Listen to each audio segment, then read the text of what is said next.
Gibran Raka Buming Raka, sang wali kota Solo yang juga merupakan anak Presiden Joko Widodo mulai beraksi.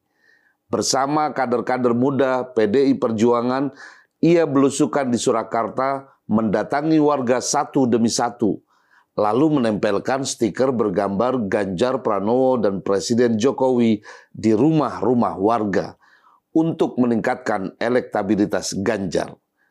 Menyandingkan nama Presiden Jokowi, Ganjar Pranowo, dan Gibran Raka Buming Raka dalam satu tarikan nafas membuat pihak-pihak di sebelah harus berpikir ulang dan merubah strategi politiknya. Capres yang di hari-hari kemarin masih ngebet menarik Gibran untuk menjadi cawapresnya mulai patah arang. Strategi memainkan isu kedekatan dengan Jokowi pun pupus sudah. Senyatanya, Jokowi dan Gibran tegak lurus bersama Megawati Soekarno Putri untuk memenangkan Ganjar Pranowo pada Pilpres 2024. Bersama saya, Ayah NH. Inilah Suluh Bangsa. Mari menjaga suluh bangsa agar tetap menyala kesadaran agama dengan benar, agar tetap menyala empati dalam hati, dan tetap menyala emansipasi di dalam diri. Inilah Suluh Bangsa. Assalamualaikum warahmatullahi wabarakatuh. Salam sejahtera dan salam bahagia untuk kita semua. Gaya berpolitik Gibran Raka Buming Raka memang hampir mirip ayahnya, Presiden Joko Widodo. Seringkali bermain-main dengan simbol. Gagasannya anti-mainstream, berorientasi kinerja, gayanya khas anak muda, dan pergerakan politiknya kadang susah ditebak. Pekan lalu saya membahas tentang daya magnet elektoral Gibran yang kuat banget. Karena pertama, dia adalah anak Presiden Jokowi. Dan yang kedua, Gibran adalah representasi anak muda milenial dan generasi Z yang akan menjadi pemilih terbanyak pada pemilu 2024. Makanya tidak heran Gibran diperebutkan oleh pihak Prabowo Subianto dan kubu Ganjar Pranowo. Kepada siapa Gibran akan memberikan dukungannya? Gibran selalu menghindar dan memberikan jawaban mengambang, membiarkan publik mengembangkan imajinasinya dan membuat penilaian sendiri-sendiri. Ketika rame-rame berita bahwa dirinya menjadi tim pemenangan Ganjar Pranowo, dengan santai Gibran mengatakan bahwa dia tidak berkampanye untuk Ganjar. Alasannya belum ada penentuan tim pemenangan untuk Ganjar Pranowo. Tim resmi kampanye belum dibentuk. Masa kampanye Pilpres 2024 belum dimulai. Pada kesempatan yang lain, ia menyatakan siap menjalankan tugas sebagai juru kampanye pemenangan Ganjar. Tetapi pada acara pelatihan juru kampanye PDI Perjuangan untuk pemenangan Ganjar di Yogyakarta, Gibran tidak tampak hadir.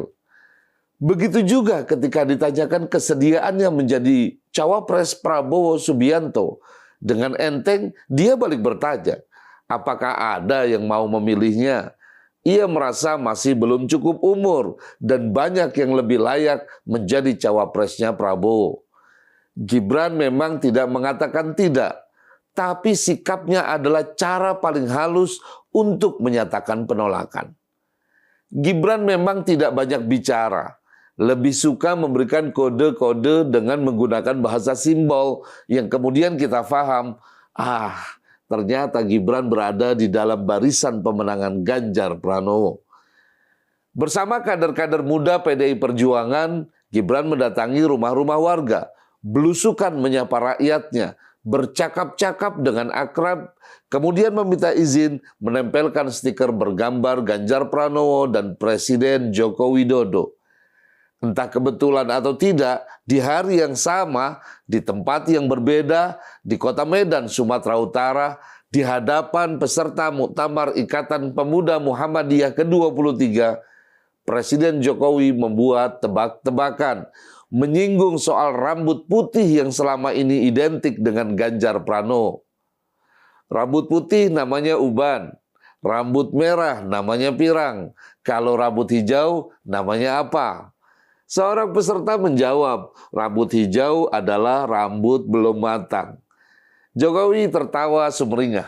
Membenarkan jawaban itu, sebuah sepeda pun diberikan sebagai hadiah. Pada kesempatan yang berbeda, tepatnya pada acara pawai pembangunan HUT Republik Indonesia ke-78 di kota Solo, Gibran mengenakan pakaian bertuliskan petugas parkir.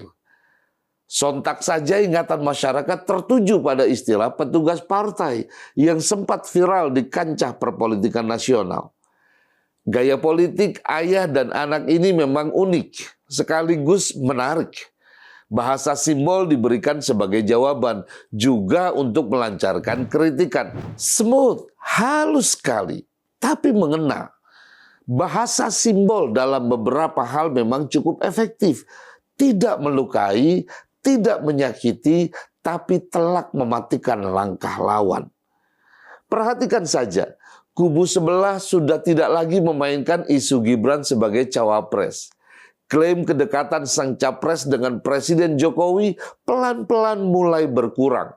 Strategi politik baru pun dikeluarkan. Kali ini menyerang Megawati dan PDI Perjuangan. Pernyataan Megawati tentang pembubaran KPK diangkat lagi. Isu kerenggangan hubungan Jokowi dengan Megawati terus-menerus dimunculkan. Berita ada keretakan di tubuh PDI Perjuangan dibesar-besarkan. Megawati dan PDI Perjuangan tenang-tenang saja, sesekali mengcounter, tapi sekedarnya saja. PDI Perjuangan lebih memilih untuk menggerakkan anak-anak muda, kader-kadernya untuk turun ke bawah, belusukan menjumpai rakyatnya, mendorong elektabilitas Ganjar Pranowo. Tercatat anak-anak muda yang kini menjadi kepala-kepala daerah mulai bergerak bersama rakyat. Ada Bobi Nasution, wali kota Medan yang saat ini berusia 32 tahun. Ada Muhammad Nur Arifin yang terpilih sebagai Bupati Trenggalek pada usia 31 tahun. Ada juga Hanindito Himawan yang kini menjadi Bupati Kediri pada usia 28 tahun.